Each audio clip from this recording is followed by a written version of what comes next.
बात करेंगे कि किस तरह से अब प्रयास एक बार फिर हो रहा है कि जम्मू और कश्मीर में पर्यटन को बढ़ावा दिया जा सके। दरअसल पाकिस्तानी आतंकवादियों ने पहलगाम में जिस तरह हमला किया और वहां पर पर्यटकों को छांट छांट कर यह देखा कि उनमें हिंदू कौन है और पहले हिंदुओं की हत्या की। 26 लोग उसमें मारे गए, पत्नियों के सामने, बच्चों के सामने सुहाग उजाड़े गए।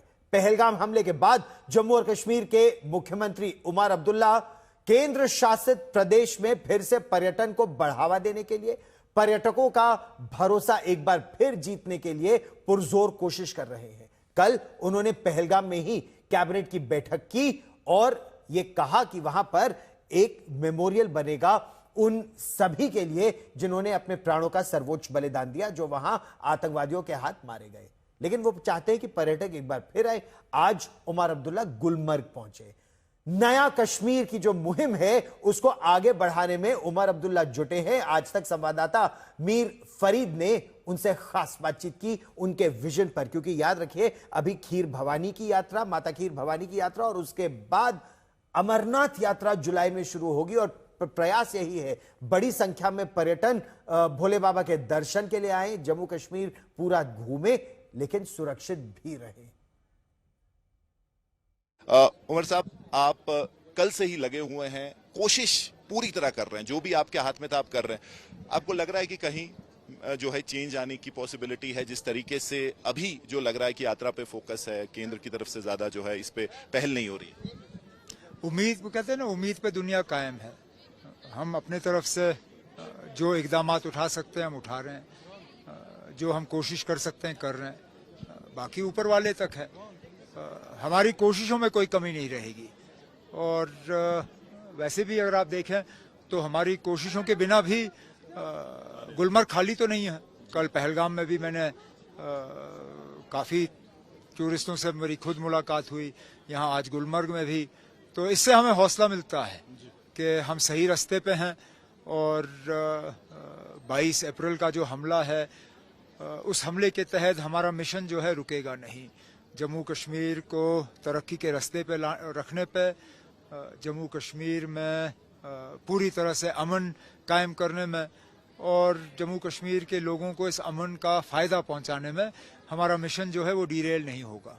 और साहब, काफी टफ बैलेंसिंग एक्ट आपके लिए, क्योंकि एक किस्म से ट्रिपल कंट्रोल है यहाँ पे। केंद्र सिक्योरिटी देख रहा है, फिर एलजी की एडमिनिस्ट्रेशन है, यहाँ आप भी हैं, आपसे लोगों को काफी ज्यादा एक्सपेक्टेशंस है, इतना ओवरऑल मैंडेट था। इस वक्त कितना टफ आपको वो हो रहा है? क्योंकि अगर आपके पास सिक्योरिटी सिचुएशन भी होती, आपके पास पुलिस होती, तो ज्यादा बेहतर तरीके से टूरिज्म को जो है वापस ट्रैक पे लाया जा सकता। और जिस तरीके से अमरनाथ यात्रा और टूरिज्म को अलग अलग किया जा रहा है, आपको लगता है वो अक्लमंदी? फिलहाल तो ठीक है। फिलहाल हमारी कोशिश रहनी चाहिए और उस कोशिश में कोई कमी नहीं आनी चाहिए कि अमरनाथ यात्रा जो है वो बिना किसी इंसिडेंट के वो मुकम्मल हो।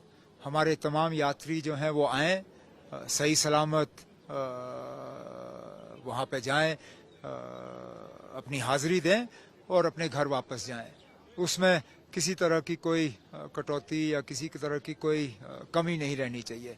बाकी जहाँ तक आपने बात की कि अगर ये होता तो वो होता, चलिए ना, अगर मगर में तो बहुत कुछ हो सकता है। लेकिन फिलहाल जो हमारी असलियत है, हमें उस असलियत के तहत अपना काम करना है। सर, आज भी जब कश्मीर की कोई खबर जाती है या हम भी जब कोई स्टोरी करते हैं तो जो कमेंट्स उसमें आती हैं उसमें ज्यादातर लोग कहते हैं बाइकआउट कश्मीर। एक नैरेटिव है जो बना है। आपको लगता है कि इसमें केंद्र का एक काफी इंपॉर्टेंट रोल है? क्योंकि अगर वहां से एक मैसेज जाएगी तो बहुत कुछ बदल सकता है बहुत जल्दी। केंद्र को पहले तो इसमें देखना होगा कि ये कौन से लोग हैं जो इसके पीछे हैं। शायद इसमें कुछ मार्केट फोर्सेस भी आ जाती हैं। उनको वैसे कश्मीर के खिलाफ कुछ नहीं है, लेकिन वो चाहते हैं कि दूसरी रियासत जो है वो प्रमोट हो कश्मीर के मुकाबले में। तो कभी कभार ये कम्पिटिटिव बिजनेस इंटरेस्ट भी जो हैं वो लोग सियासत का फ़ायदा लेते हैं। लेकिन तब भी मैं केंद्र हुकूमत और ख़ासकर वज़ीर आज़म साहब और उनका जो दफ्तर है, उनसे गुजारिश करूंगा कि अपने एजेंसीज वगैरह का इस्तेमाल करके पता करें कि ये कौन लोग हैं इस चीज़ के पीछे और फिर उनके खिलाफ सख्त से सख्त जो है कदम उठाए जाएं। सर, 48 गार्डन्स अगर आप बात करें अभी भी बंद है, तो एक कॉन्ट्राडिक्टरी चीज हो जा रही है, क्योंकि अगर आप कोशिश भी कर रहे हैं, मेहनत भी कर रहे हैं, अगर उनको खोलना शुरू नहीं होना चाहिए? 48 डेस्टिनेशंस बंद नहीं है, कुछ जगहों में 48 छोटे पॉइंट्स बंद हैं। मिसाल के तौर पे गुलमर्ग खुला है, लेकिन गुलमर्ग का आउटर सर्कुलर रोड बंद है, तो वो एक पॉइंट बन जाता है।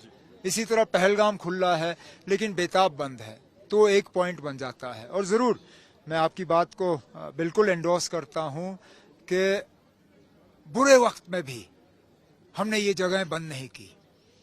96 जब इलेक्टेड गवर्नमेंट जो है वो वापस आई, तब से लेके आज तक मुझे याद नहीं है कि कभी भी हमने इन डेस्टिनेशंस को बंद किया। आज भी मुझे लगता है कि हमें थोड़ी सी हिम्मत करनी होगी, थोड़ा सा अपना वहां पे जो है अपनी प्रेजेंस बनानी होगी, और इन जगहों को आहिस्ता आहिस्ता जो है हमें खोलना होगा।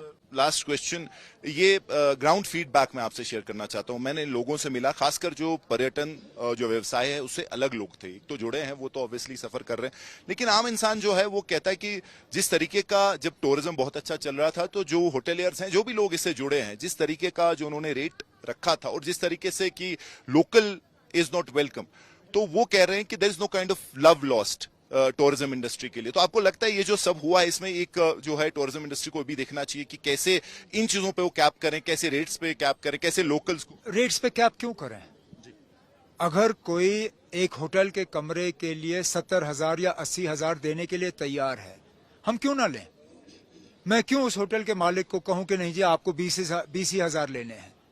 मालदीव्स ने कोई अपने होटलों पे रेट पे कैप नहीं लगाया है, दुबई ने नहीं लगाया है, हम क्यों लगाएं? ये रेट्स जो है ये मार्केट तय करेगी। मुझे रेट से गर्ज नहीं है, मुझे कुछ और चीजों से शिकायत है, जो मैं शायद मीडिया के जरिए उन पे ज्यादा बात नहीं करूंगा, वो इंडस्ट्री के साथ मिलके जो है हम दुरुस्त करेंगे। और किसने कहा आपको ना कि लोकल वेलकम नहीं? हमने कब लोकलों को रोका था? आते रहे वीकेंड्स पे, लोकल्स जो हैं वो गुलमर्ग पहलगाम आते रहे, वो गार्डन्स आते रहे। हाँ, सिर्फ ये है कि थोड़ी भीड़ ज्यादा रही। अब कमाने दीजिए लोगों को, उनकी कमाई। ले ऑफ्स में बात हो रही कि 2-3 ही दिन में इन्होंने सारे जो भी लोग उनसे काम कर रहे थे, हालांकि काफी कमाया, तो कम से कम उनको एक पैकेज या सस्टेन तरीके में, ताकि वो कुछ ढूंढ सके। उस पे काम हो रहा है, और कोशिश करेंगे कि एक तरह का हैंड होल्डिंग जो है, सपोर्ट हम इनको दें। लास्ट क्वेश्चन सर, अमरनाथ यात्रा होने वाली है, अच्छे से यात्रा हो जाए। सरकार का जो हमें इनपुट्स मिल रहे हैं कि अभी जो ग्राउंड की सिचुएशन है टेरर वाइज, अभी ज्यादा उस पर कॉन्फिडेंस नहीं है। दे वांट कि जो टेरर कमांडर्स हैं, जो फॉरेस्ट में जो एक है, उनके खिलाफ ऑपरेशंस हो, एक स्टेबलाइज हो सिक्योरिटी सिचुएशन, उसके बाद ही जो है टूरिज्म आ सकते हैं, क्योंकि ओवर स्ट्रेच नहीं कर सकते सिक्योरिटी फोर्सेस। आपको किसने कहा ऑपरेशंस नहीं हो रही ना? लगातार हो रही हैं। पिछले दिनों साउथ कश्मीर में ऑपरेशंस हुए, नॉर्थ कश्मीर में हुए। एफटीज की प्रेजेंस है प्रेजेंस, लेकिन वो ऊपर ही रहे तो ठीक है, उनको नीचे आने की इजाजत नहीं होनी चाहिए।